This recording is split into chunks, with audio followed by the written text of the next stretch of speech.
Welcome back to Taxes Made Simple. I'm your host, Karlton Dennis. And in today's video, we are gonna go over the 15 biggest tax write-offs for new business owners. We are in the dawn of a new age. There are more business owners than ever. And if you're someone that's getting into business, chances are you want to know what type of deductions you qualify for. The Google is only gonna tell you so much, Wikipedia is only gonna tell you so much, and the IRS really doesn't give you a whole list. So in this video, we're gonna go over the 15 biggest tax deductions for new business owners. Let's dive in.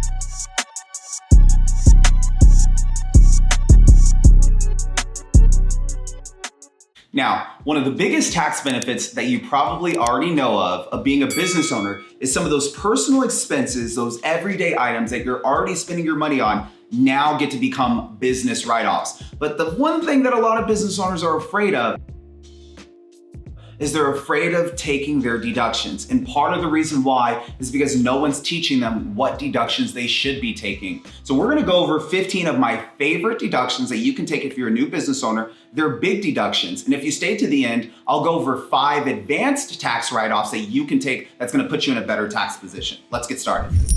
So the year is 2021 and nothing has changed, at least in regards to my stomach. I'm a big foodie and meals happen to be one of my favorite tax deductions. And they just became actually one of my absolute favorite tax deductions because Biden has changed the tax laws around meal deductions. Based on the CARES Act that was implemented because of COVID-19, we as taxpayers who are business owners now have the ability to deduct 100% of our business meal deductions. What this means is if you have a qualified business meal where you're out eating with someone who you're doing business with, you now get to write off instead of 50%, 100% of those business meals. Oh, really? Here's some things that we're gonna need to do to make sure that we receive that deduction. Number 1, we're gonna need to make sure that we're discussing business, and we're also gonna need to make sure that we're keeping a copy of the receipt. In the event of an IRS audit, unfortunately, your bank statement is just not gonna be enough. The IRS is gonna wanna make sure that they understand what you spent your money on. So we wanna keep a copy of the receipt. And number 2, we're gonna wanna make sure that we put on the back of the receipt what was discussed. Anytime that you have meals that are in excess of $75, the government requires us to put additional documentation highlighting what we discussed during the business meal. Write-off number 2, the cell phone. Guys, in the year of 2021, we are purchasing more than one cell phone now. Most of us are purchasing a couple of cell phones. And part of the reason why is because we have people that are calling us, we're working remote, and these should be written off through our business. But how do we go about writing off a cell phone inside of our business, especially a cell phone that might be personal use some of the time and business use the other time?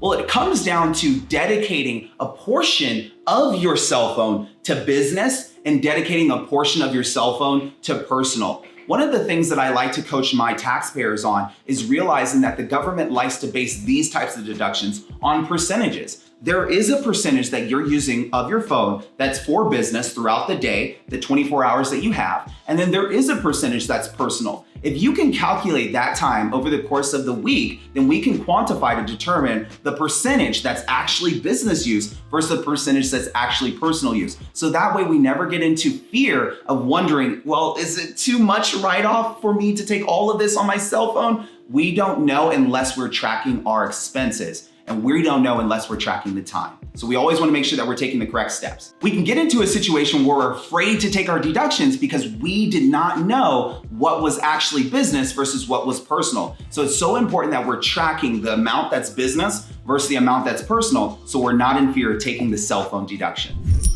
Number 3, lights, camera, and laptop.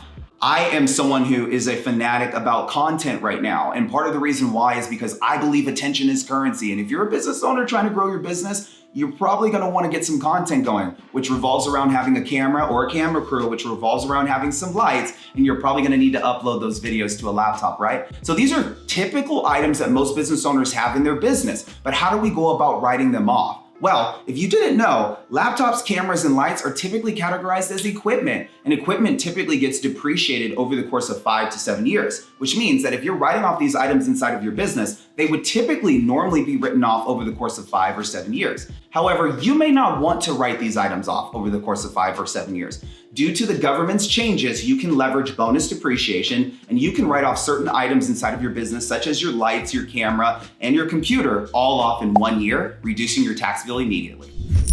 Number 4, licensing and subscription. I am speaking to my real estate agents when I say this because there's so many people who are out there selling homes right now and they had to go through the process of getting their licenses. There's contractors who have to maintain licenses, and maybe your business requires you to have online subscriptions. I know that I have some businesses that are even purchasing Netflix and stuff because they're running restaurants where they're showing different movies and cartoons throughout the day. If you have subscriptions or licenses, these are expenses that are ordinary and necessary underneath Code Section 162A for you to take inside of your business. We just need to make sure that you've taken the correct step to allocate these type of expenses into your business so we can write them off. Keep in mind that if these types of items are still being held over on the personal side and you haven't allocated them over to the business, then we haven't done the right steps as a business owner to make sure that we're setting up our books and financials correctly.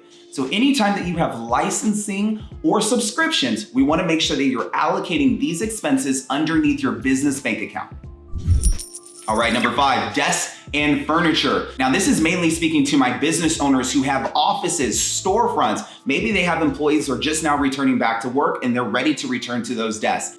Desks and furniture are also being written off over the course of 5 or 7 years, depending on what type of item it is. But due to this bonus depreciation, which you just learned about, any items that go into your business that have a useful life by the IRS less than 20 years, we can write these items off all in 1 year. So if you have desks or furniture, including desks or furniture that you had pre-existing that you decided to allocate into your business, we can write these items off. Now, you might be thinking, Karlton, how do I write something off that I've already purchased maybe 3 or 5 years ago that I'm just now starting to put into my business? Well, what we're gonna do is we're gonna go online, we're gonna have to try to look up that item and get the fair market value of that item today so that we can go ahead and write it off inside of your business. And this is a technique that you would wanna do with the tax strategist before filing your tax returns.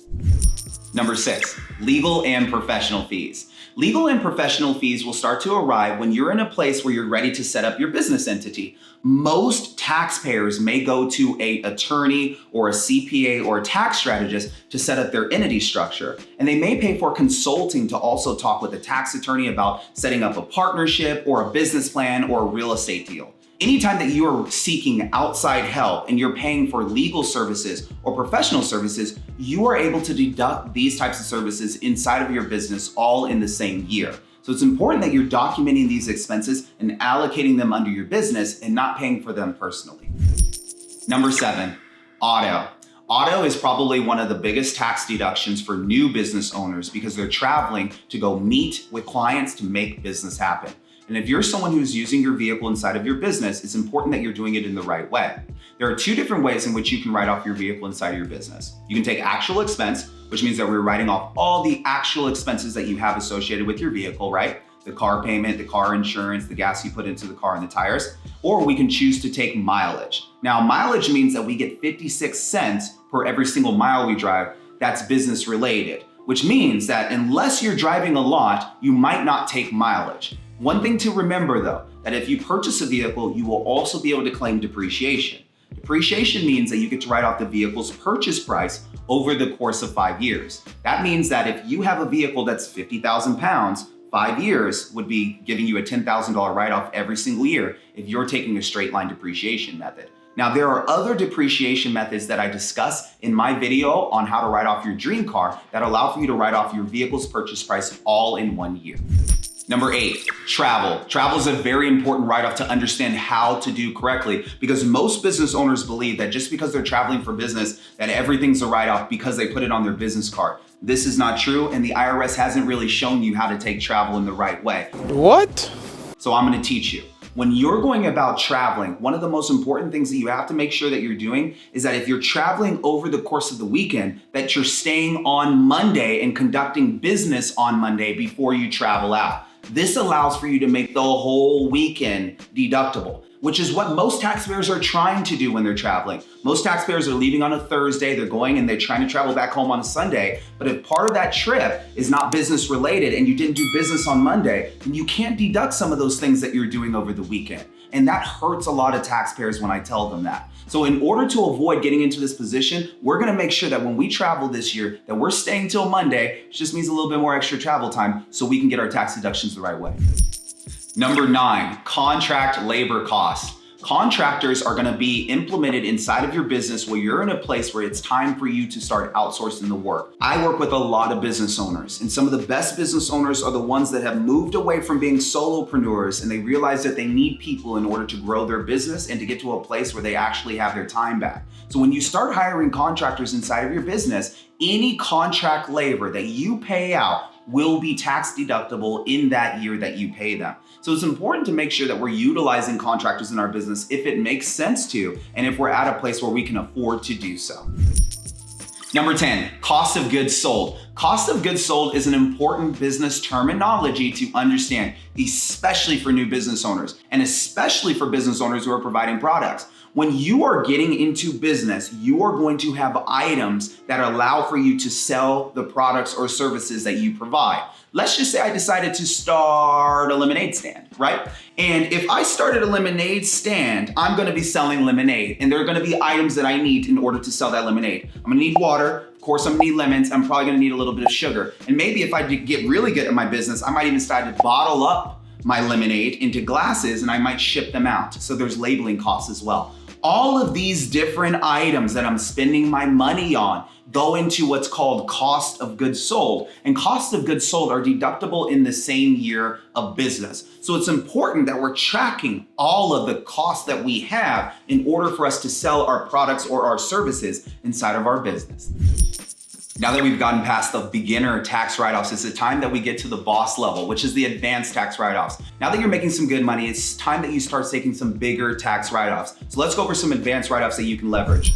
Advanced write-off number 1, retirement contributions. When you become a business owner, no one is planning for your retirement, which means that you need to start becoming mindful of your own retirement dollars. And if you have extra profits inside of your business, you can contribute those extra profits into your own retirement plan and receive a tax deduction for it. Qualified retirement plans are your traditional IRAs. They are your 401ks. And as a self-employed business owner, you have the ability to get with a financial advisor or establish your own retirement account yourself and make contributions before you file your tax returns to receive a tax deduction. Inside of a 401k, that's $19,500. And if you own the business, you can do what's called a partnership match that allow for you to increase your contributions. And with the traditional IRA, that gives you an additional $6,000 that you can leverage to reduce your tax bill in real time. Advanced strategy number 2, the HSA plan. The HSA plan stands for the Health Savings Account Plan, and you're able to set this up as a new business owner or an existing business owner. When you become a business owner, one of the items that you have to cover is your own health insurance. And health insurance can be deductible, especially if you're contributing through an HSA. An HSA is a plan that you can establish that allow for your money to grow in the market and you're receiving a tax deduction based on your contributions. In the year of 2021, the IRS allows for you to receive a $3,600 deduction based on your contributions, and you can also receive up to $7,200 if you have a family plan HSA. So this is absolutely something that you should take into consideration with your tax strategist before the end of the year. Advanced tax strategy number 3, the home office deduction. Part of the reason why the home office deduction is an advanced tax strategy and not a basic tax strategy is because when you become a taxpayer who is not afraid to take your deductions, you'll realize that it does make sense for you to have a home office deduction if you're working from home. Most taxpayers that come over to my office have come over from past CPAs that told them not to take the home office deduction. In my office, we take the home office deduction if you qualify to take the home office deduction because it is a great tax write-off and it provides wonderful benefits for you if you're paying rent or if you're paying for a mortgage. Who wouldn't want to get a write-off for part of the rent or utilities that they're paying into or get a write-off for a portion of the house that they own? This is a direct benefit that can show up on your tax returns year after year from you conducting business inside of your home. So it's important that we get educated on how to take this write-off, and then it's important that we actually implement it inside of our tax returns. So let's talk about it. With the home office deduction, the government says that if we have a dedicated place in our home that's exclusively used for business, we can write off that portion of our home as a business write-off. What we have to do though is we have to get some percentages. The government says that we need to get the percentage of our entire home, and then we need to get the percentage of the space that's going to be used for the home office. When you divide the space that's used for the home office by the space that's the home, you have a percentage, and all expenses associated with your home now get to be included as a home office deduction.